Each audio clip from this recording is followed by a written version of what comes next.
संत शिरोमणि आचार्य गुरुवर श्री विद्यासागर जी महाराज की जय। और हम योग प्रणेता पूज्य मुनि श्री प्रणम्य सागर जी महाराज की जय। ओम अरहम नमः। श्री तत्वात् सूत्र के दूसरे अध्याय की कक्षा में आप सभी का स्वागत है। आज हम अपनी क्लास की शुरुआत मुनिश्री की वाणी में अपने मन को निश्चिंत शांत करने वाले ध्यान से करेंगे। सीधे बैठ जाइए। ज्ञान मुद्रा में अपनी कमर को सीधी रखते हुए, गर्दन को सीधी रखते हुए अपने चेहरे को प्रसन्न बनाएं।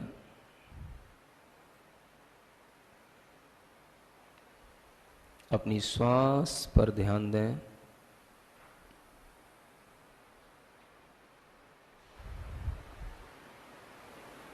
आती जाती श्वास पर ध्यान रखें।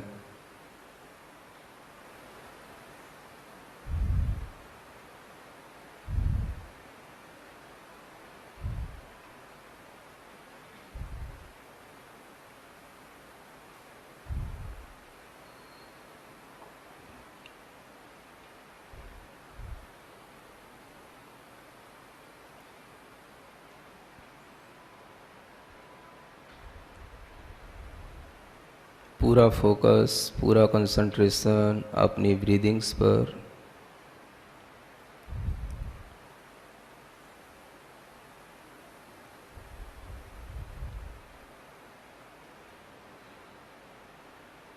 थोड़ी देर के लिए अपने मन में विचार करें, कोई तो ऐसी चीज़ हमारे अंदर है जिसको लेकर के मैं अहम करता हूँ। मैं दूसरों को वो चीज़ दिखाना चाहता हूँ। मैं दूसरों के सामने अपनी प्रस्तुति उस अहम के साथ करना चाहता हूँ। कोई ऐसी चीज़ है, उसे पकड़ने की कोशिश करें। वो आपका अपने प्रोफेशन का भी कोई चीज़ हो सकती है, आपकी अच्छी जॉब का भी कोई भाव हो सकता है, आपको कोई प्रेस्टीज मिली है, उसके साथ भी वो चीज़ जुड़ सकती है। आपकी अपनी जो ब्यूटी है, उसके साथ भी वो चीज़ जुड़ सकती है। आपका जो फैमिली बैकग्राउंड है, उसके साथ भी वो ईगो का भाव जुड़ सकता है। उस चीज़ को पहले रियलाइज करें। ऐसी चीज़ आपकी अपनी बॉडी पावर भी हो सकती है। ऐसी कौन सी चीज़ें हैं जो मैं दूसरों को दिखाने की कोशिश करता हूँ और उसी से अपनी पहचान कराना चाहता हूँ।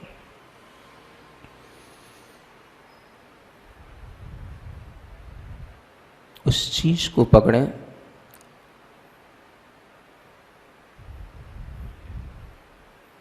श्वास लेते समय अपनी श्वास के साथ विचार लाएं, अपनी श्वास के साथ उस चीज़ की फीलिंग बनाएं। I am a pure soul. श्वास लेते समय थोड़ी देर श्वास को रोक के रखें। जब श्वास को रिलीज करें तो अपने उस ईगो को रिलीज करें। I am not this, I am not this, I am not a doctor, I am not a engineer, I am not a manager, I am not body, I am not mind.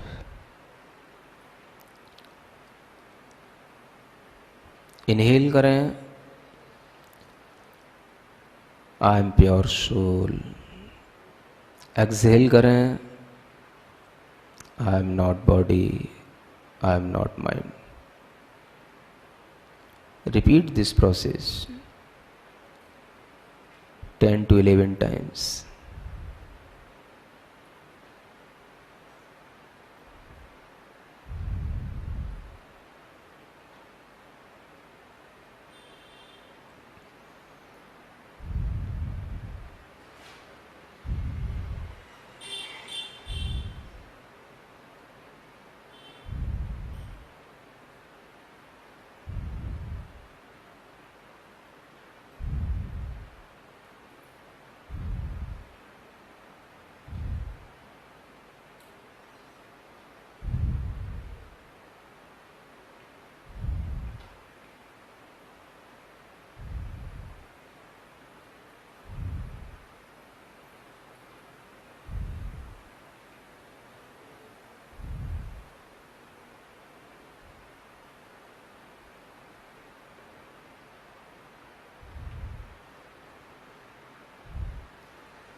Now chant with me. Om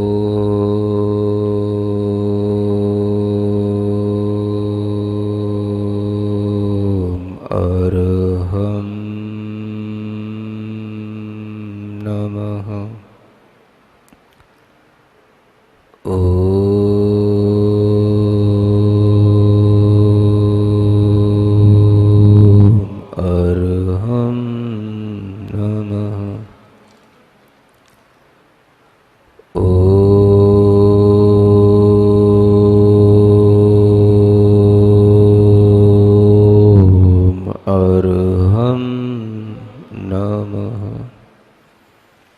अपनी आँखों को बंद रखेंगे, अपने दोनों हाथों को जोड़कर अपने माथे पर रखेंगे।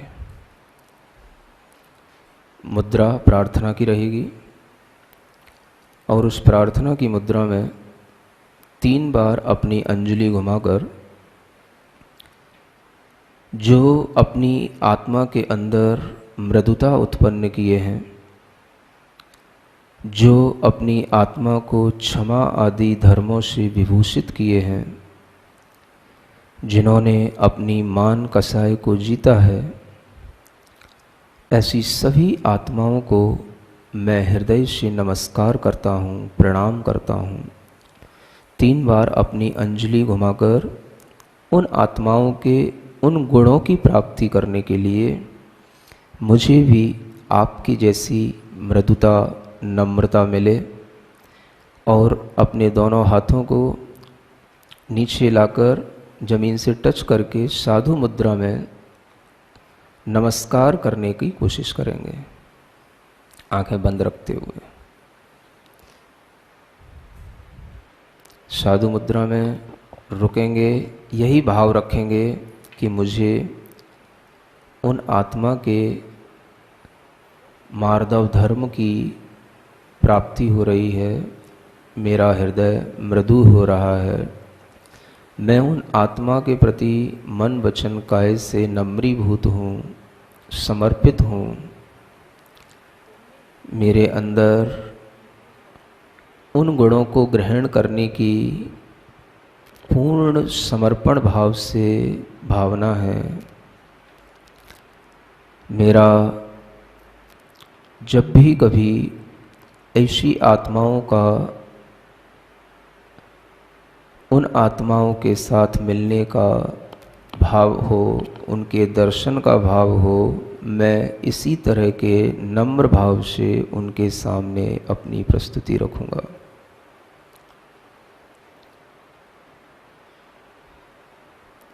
रिलैक्स।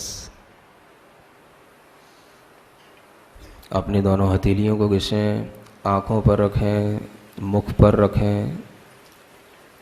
ओम अरहम परम शांति। ओम अरहम परम शांति। ओम अरहम परम शांति। आइए अब हम पूर्ण एकाग्रता से अपनी क्लास की ओर चलते हैं और कल की कक्षा का एक क्विक रिकैप कर लेते हैं। वर्तमान प्रकरण में हम जीव के मरण के उपरांत और जन्म से पहले की गति को सिद्धांततः समझ रहे हैं। ये गति 2 प्रकार की होती है। पहली ऋजु गति, जिसमें जीव एक स्थान से दूसरे स्थान पर सीधे श्रेणी के अनुसार बिना मोड़े के ही जाकर उत्पन्न हो जाता है। और दूसरी विक्रय गति, जिसमें जीव 1, 2 या 3 मोड़े या टर्न ले सकता है।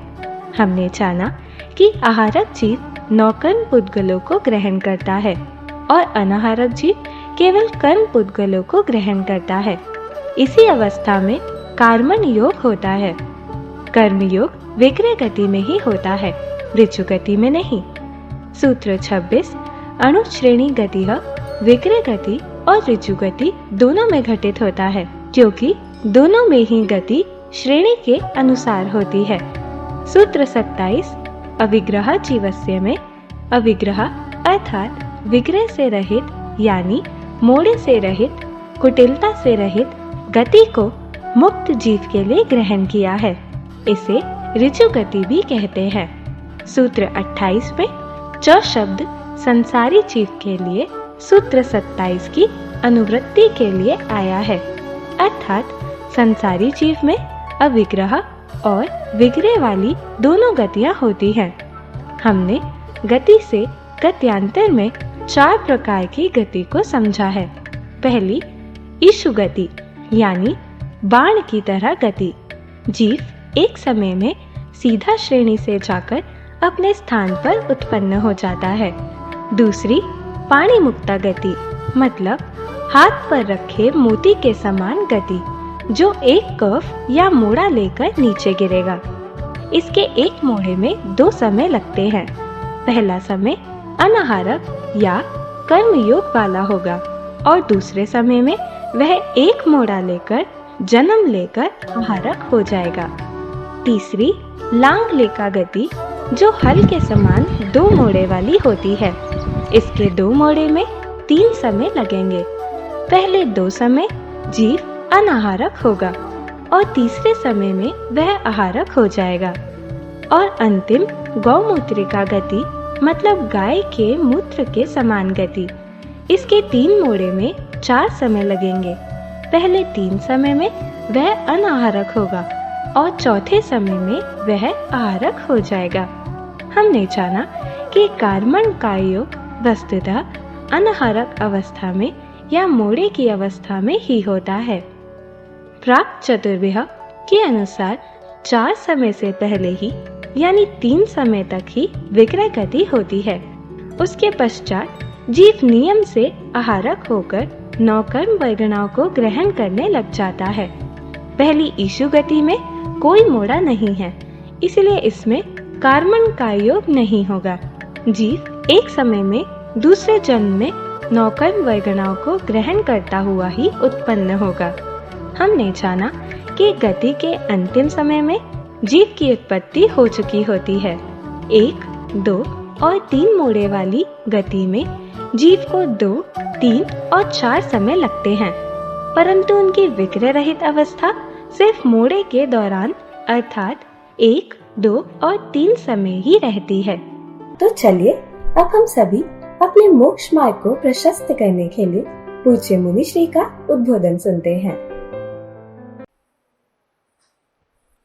मोक्ष मार्गस्य नेतारं भेत्तारं कर्मभूरतां ज्ञातारं विश्वतत्त्वानां वन्दे तद्गुणलब्धये। देवादिदेव आदिम तीर्थंकर श्री ऋषभनाथ भगवान की, वर्तमान शासन नायक श्री वर्धमान महावीर भगवान की, परम पूज्य आचार्य गुरुवर श्री विद्यासागर जी महाराज की। समझ में आ गया? विग्रह गति में जीव के लिए कर्म योग होता है। जो पहला सूत्र था विग्रह गतौ कर्म योग है। तो अब इससे आप समझो कि कर्म योग का मतलब कार्मण काय योग, और कार्मण काय योग का भी मतलब क्या कि वहां पर जो योग का मतलब है वो आत्मा के प्रदेशों का परिस्पंदन, और वह किसके निमित्त से होना है? तो वह कर्म के निमित्त से होना है। कर्म के निमित्त से जो आत्मा के प्रदेशों में परिस्पंदन होगा उसको बोलेंगे कार्मण काय योग या काय योग या कर्मो योग। ठीक है ना। तो ये जो कार्मण काय योग है ये वस्तुतः अनाहारक अवस्था में ही हो रहा है या मोड़े की अवस्था में हो रहा है। जो विग्रह गति वाली गति होगी उसमें होगा। तो विग्रह गति में कर्म योग होता है, इसका मतलब क्या हो गया, जो एक मोड़े वाली गति होगी उसमें कार्मण का योग होगा, दो मोड़े वाली गति होगी उसमें कार्मण का योग होगा, और तीन मोड़े वाली गति होगी उसमें भी कार्मण का योग होगा। लेकिन इच्छु गति जो होगी पहला, उसमें कोई मोड़ा नहीं है तो उसमें कार्मण का योग नहीं होगा। तो क्या होगा, वो जीव हमेशा कर्म योग वाला नहीं होगा। वह जीव अगर एक समय में दूसरी जगह उत्पन्न हो रहा है तो वह 9 कर्म वर्गणाओं को ग्रहण करता हुआ ही उत्पन्न होता है। तो उसको कर्म योग करने के लिए समय भी नहीं मिला। यहां पर भी वो शरीर की वर्गणाओं को ग्रहण कर रहा था और अगले समय में जहां जन्म लिया वहां पर पुनः शरीर की योग की वर्गणाओं को ग्रहण करने लग जाता है। तो उसके लिए कर्म योग नहीं बनता है ना। ये ध्यान में रखते हुए ये आगे आपको पढ़ना है कि ये जो संसारी जीवों की 4 समय से पहले पहले ही अधिकतम गति होती है। प्राक चतुर्भ्या, प्राक माने होता है पहले, चौथे समय को नहीं लगाना, 4 समय की नहीं है लेकिन 4 समय से पहले पहले ही उसके लिए विग्रह होंगे या बिना विग्रह वाली भी गति होगी तो वो तो 1 समय की होगी। विग्रह वाली होगी तो 2, 3 और 4 समय की होगी। लेकिन वह 4 समय से पहले ही उसकी मोड़ा पूरा हो जाएगा और चौथे समय में उसकी उत्पत्ति जहां होना है वहां हो जाएगी, है ना। यानी कि जो अंतिम गोमूत्र का गति है उसको समझें कि उसमें 4 समय तो हैं लेकिन 4 समय में विग्रह जो है वो केवल 3 समय के लिए। मोड़े कितने हैं, 3। इसका मतलब ये समझना कि इस लोक में, लोक जानते हो, पूरा लोक है ना, उसमें बीचों बीच में तृष्णाड़ी है, 14 राजू प्रमाण वह लोक है और उसके बीचों बीच में तृष्णाड़ी है। तृष्णाड़ी के बाहर भी लोक बचा रह जाता है ना। कभी देखा लोक का नक्शा, जो ऐसे करके ये लोक यूं 3 प्रकार से टर्न लेकर के लोक की रचना होती है। उस लोक रचना में बीचों बीच में एक तृष्णाड़ी आपको चौकोर आकार की दिखाई देती है, रेखांकित की हुई रहती है। ठीक है ना, वो तो हुई तृष्णाड़ी। अब जब हमने ऐसी आकृति है, मान लो ये नीचे के नरक की हमने ये स्थिति बताई कि नीचे नरक 7 राजू ऐसे फैले हुए हैं 7वीं पृथ्वी तक, तो उसमें ऐसी शेप बन रही है और लोक नाड़ी है वो इसके बीचों बीच में जा रही है। तो जो ये स्थान बच रहा है इधर उधर, ये सब लोक का स्थान है। इसमें भी जीव होते हैं लेकिन इसमें स्थावर जीव होंगे। कौन से जीव होंगे, तृष्णाड़ी को त्रस इसलिए कहा जा रहा है तृष्णाड़ी कि उसमें केवल त्रस जीव ही रहते हैं।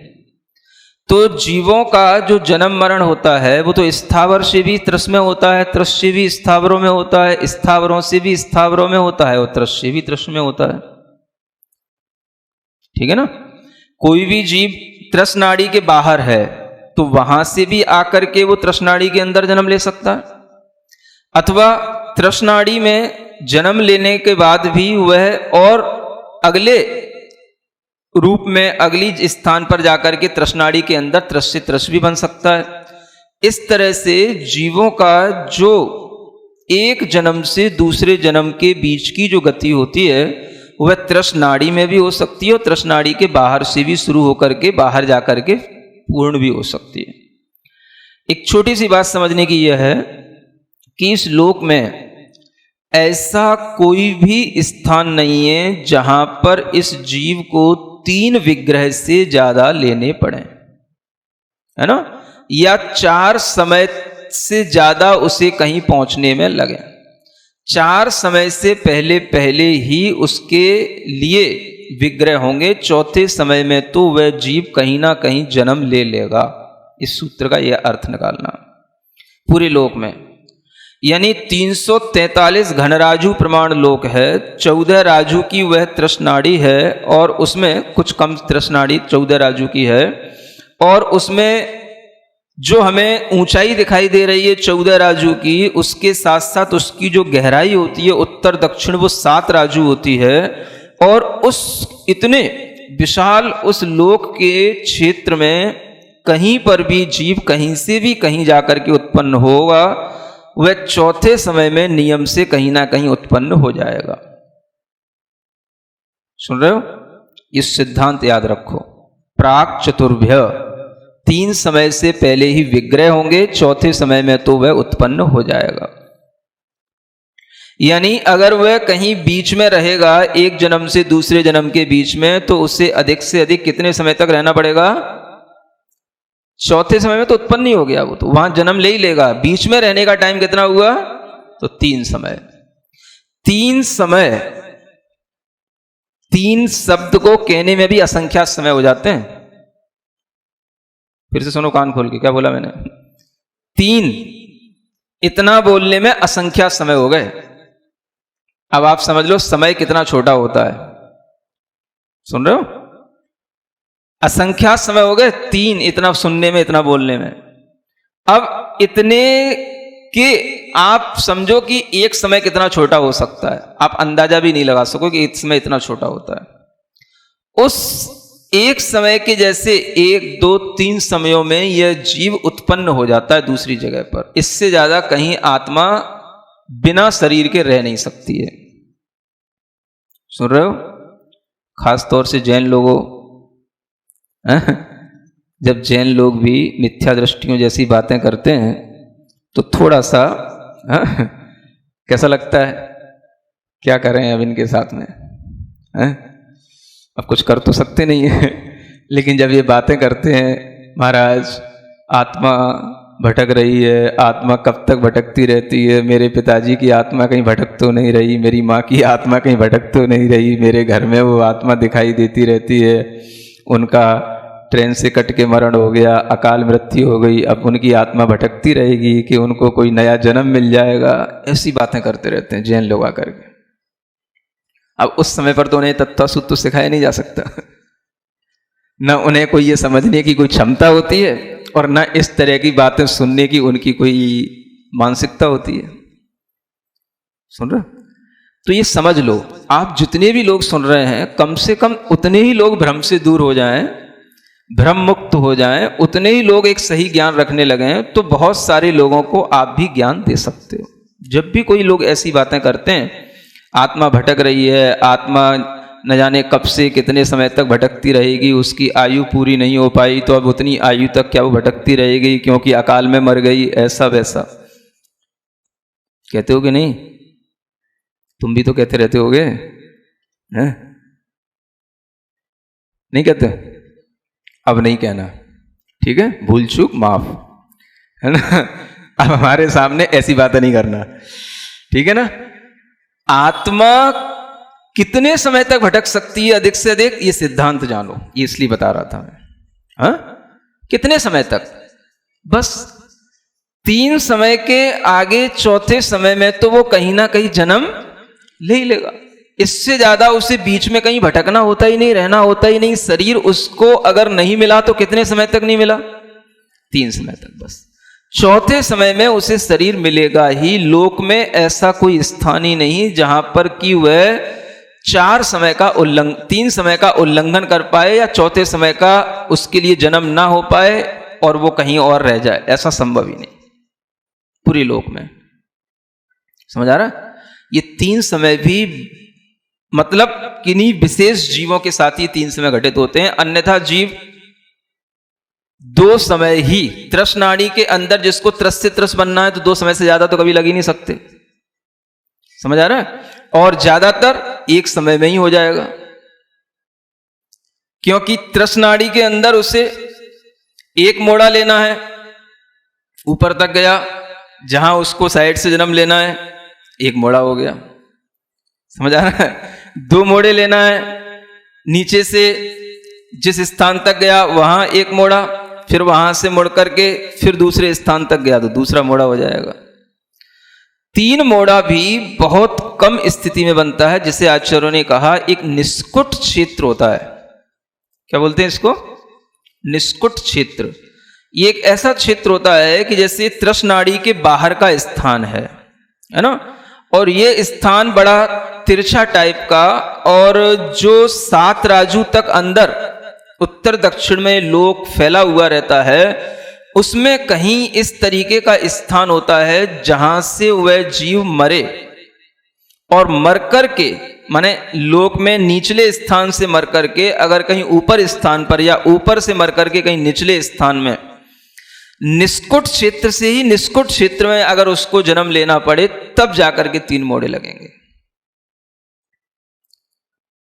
नहीं समझ आया? कैसे समझाएं? मैं बना नहीं सकते। मतलब यह है कि निष्कुट क्षेत्र एक ऐसा आड़ा तिरछा स्थान है लोक का, तृष्णाड़ी के बाहर का। पहले ये क्या समझना, तृष्णाड़ी के बाहर है, तृष्णाड़ी के अंदर नहीं है। तृष्णाड़ी के अंदर तो एक समय 2 समय में सब काम हो जाएगा।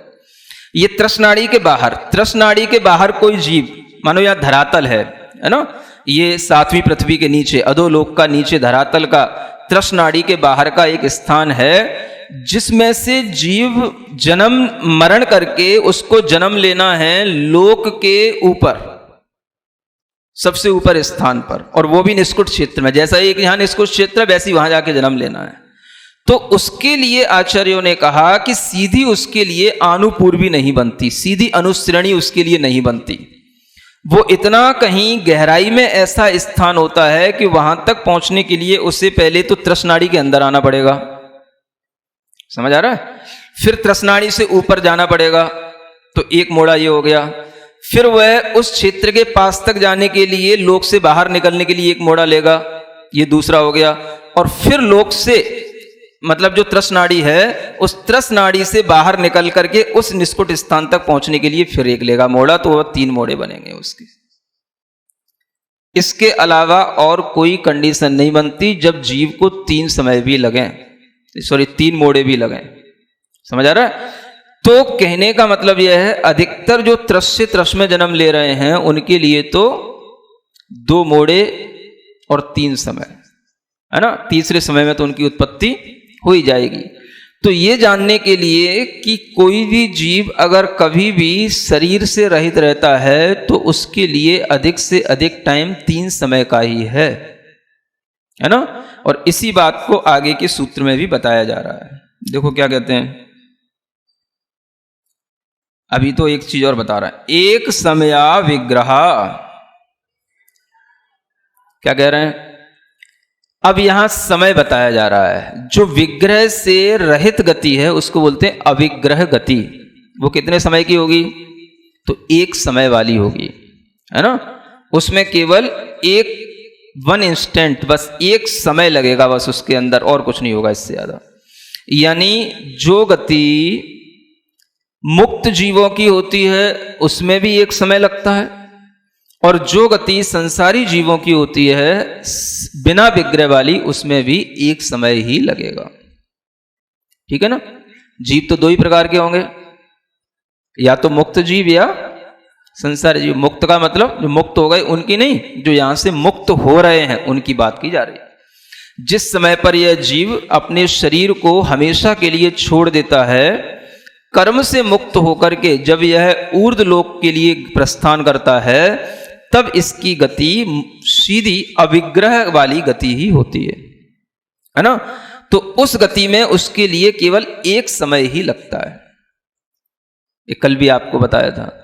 और कोई जीव संसारी भी है, वो भी अगर एक जन्म को छोड़कर दूसरा जन्म लेता है, और वो भी सीधा ले रहा है ना। कोई अधोलोक से आकर के मध्यलोक में सीधा जन्म ले रहा है किसी स्थान पर, वो स्थान वहीं पर है जहां पर उसको जन्म लेना है, और वो बिल्कुल श्रेणी में ही है, तो उसको सीधा ही 1 समय में उसका जन्म हो जाएगा। तो 1 समय वाली गति वो कहलाएगी अविग्रह, क्योंकि उसमें कहीं उसको भी मोड़ा नहीं लेना पड़ा, है ना। तो 1 समय वाली गति ये जीवों की भी होती है और पुद्गलों की भी होती है। ये भी कल आपको बताया था। पुद्गलों की भी होगी तो ऐसे परमाणु आदि की गति होती है जो सीधे 14 राजू तक गमन कर सकते हैं। नीचे से कोई भी परमाणु ऊपर तक जा सकता है 1 समय में। जीव भी नीचे से ऊपर तक पूरे 14 राजू 1 समय में नाप सकता है। कल बताया था ना। अधोलोक में नीचे तनुवात वलय में, जहां पर वायु का एक जीव है, जल का एक जीव है, स्थावर जीव तो सब जगह लोक में। तो तनुवात वलय जो बिल्कुल निचला स्थान है, वहां से कोई जीव मरण करके और वहां से एक इंद्रियों में फिर जन्म लेना है उसको, ऊर्ध्वलोक के तनुवात वलय में जाकर के, तो वहां पर वह जीव जन्म लेगा तो एक समय में अपनी पूरी गति कर लेगा। और जो मध्यलोक से ऊर्ध्वलोक में जाकर के उसी तनुवात वलय में बैठने वाले जो सिद्ध भगवान हैं, जो मध्यलोक से जा रहे हैं, तो उन्हें 7 राजू तय करना है। तो 7 राजू भी वो एक समय में ही तय कर लेते हैं। तो एक समय में 7 राजू की गति भी हो जाती है और एक समय में 14 राजू की गति भी हो जाती है। इससे भी कम हो सकती है, लेकिन इससे 14 राजू से ज्यादा नहीं हो सकती। इस तरह की यह गति जीव की भी है और पुद्गल की भी है। तो ये कहलाती है अविग्रह गति। इसको हमेशा जानना कि जो ये सीधी ऋजु गति है उसका नाम ही जो है यहां पर अविग्रह गति है। ठीक है, आगे का सूत्र पढ़ते हैं। एकम द्वौ त्रीन वा नाहारकः। हाँ, पढ़ो एक बार ढंग से। इसमें लिखा हुआ है आहारक और अनाहारक की बात यहां आती है। ओम अरहम नमः। तो चलिए आज की कक्षा का एक क्विक रिवीजन कर लेते हैं। विग्रह गति को समझते हुए हमने 3 लोक के नक्शे को भी समझा। 343 खंड राजू प्रमाण लोक की रचना 3 टर्न लेकर बनती है, जिसके बीचों बीच में 14 राजू प्रमाण से कुछ कम की चौकोर आकार की त्रसनाड़ी है। त्रस जीव केवल त्रसनाड़ी में ही रहते हैं। इसके बाहर का स्थान लोक का स्थान है, जिसमें स्थावर जीव होते हैं। हमने जाना कि जीवों का जन्म मरण त्रसनाड़ी और लोक के स्थान में कहीं से भी कहीं तक भी हो सकता है। जीव लोक में कहीं भी अधिक से अधिक 3 विग्रह या 4 समय में जन्म ले सकते हैं। कोई भी जीव अधिक से अधिक 3 समय तक बिना शरीर के रह सकता है।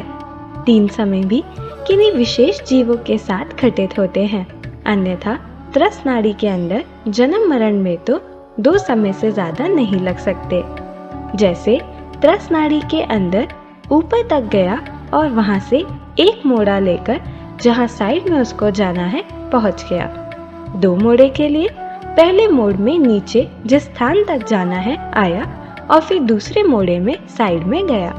हमने जाना कि निष्कुट क्षेत्र त्रसनाड़ी के बाहर गहराई वाला एक आड़ा तिरछा स्थान है। सिर्फ निष्कुट क्षेत्र से निष्कुट क्षेत्र में जाने के लिए 3 मोड़े लेने पड़ते हैं। जैसे 7वीं पृथ्वी के नीचे अधोलोक के धरातल के निष्कुट क्षेत्र से यदि लोक के ऊपर निष्कुट क्षेत्र में जन्म लेना है तो सीधी अनुश्रेणी नहीं बनती। पहले मोड़े में जीव त्रसनाड़ी में आकर उसके ऊपर जाएगा, फिर वह उस क्षेत्र के पास जाने के लिए एक मोड़ा लेगा और अंतिम मोड़े में वह त्रसनाड़ी से बाहर निकलकर निष्कुट स्थान तक पहुंचेगा। इस सिद्धांत को जानकर कम से कम जैन लोगों को इस मिथ्या धारणा से दूर रहना चाहिए कि मरने के बाद आत्मा भटकती है। हमने जाना कि विग्रह या मोड़े से रहित गति को अविग्रह गति कहते हैं। यह संसारी और मुक्त दोनों जीवों के लिए होती है और एक समय वाली होती है। जीव कर्म से मुक्त होकर जब सिद्धशिला में जाता है तब उसकी अविग्रह गति होती है। इसी प्रकार जब संसारी जीव भी एक जन्म को छोड़कर बिल्कुल श्रेणी में ही दूसरा जन्म लेता है तो उसकी भी अविग्रह गति होती है। इस एक समय में जीव और पुद्गल परमाणु 14 राजू तक तय कर सकते हैं। तो चलिए अब हम सभी चिन्वानी स्तुति करते हैं और तत्पश्चात समय होगा आज के सवाल का।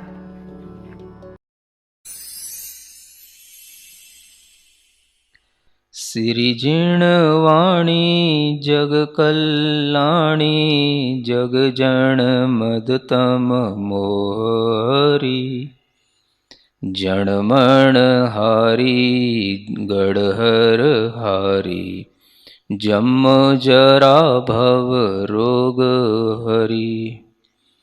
तिथ्यराणं दिव्यझुणिं जो पढ़ई सुणई मय्ये धारई णाणं सौखमणन्तं